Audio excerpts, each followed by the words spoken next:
ভিডিওটি চালু করার জন্য আপনাকে অসংখ্য ধন্যবাদ। এক ভুয়া আইনজীবী আদালতে 26টি মামলা জিতেছিলেন।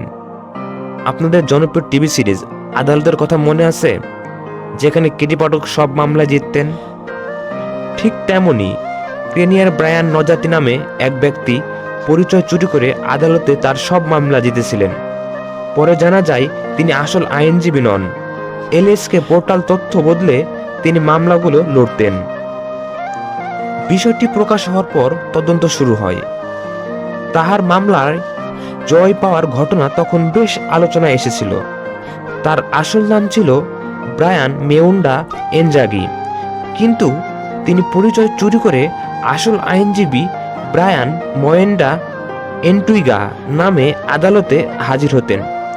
ল সোসাইটি অব কেনিয়া এলএসকে জানিয়েছিল তিনি ভুয়া উপায়ে তাদের অনলাইন পোর্টালে ঢুকে তথ্য বদলে নিজের ছবি ও ইমেল বসিয়ে দেন। আসল আইনজীবী এন্টুইগা নিজের অ্যাকাউন্টে ঢুকতে না পারায় বিষয়টি ধরা পড়ে। ঘটনা প্রকাশের পর এলএসকে জনসাধারণকে সতর্ক করে জানায় যে এনজাগি কোনোভাবেই হাইকোর্টের অ্যাডভোকেট নন এবং পুরো বিষয়টা তারা তদন্তে নেয়।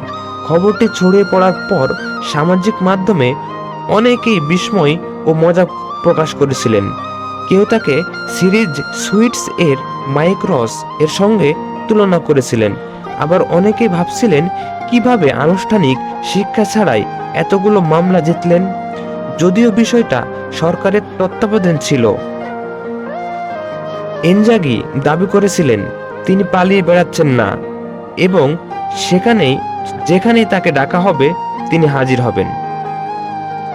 একবার কি ভেবে দেখেছেন আপনারা কি পরিমাণের ট্যালেন্ট থাকলে এরকম হওয়া যায়? যদি ঘটনাটি আপনাদের ভালো লাগে তাহলে অবশ্যই কমেন্টে জানাবেন। আর এরকম আরো ভিডিও দেখতে আমাদের চ্যানেলটি সাবস্ক্রাইব করে আমাদের পাশেই থাকবেন। ধন্যবাদ। আসসালামু আলাইকুম।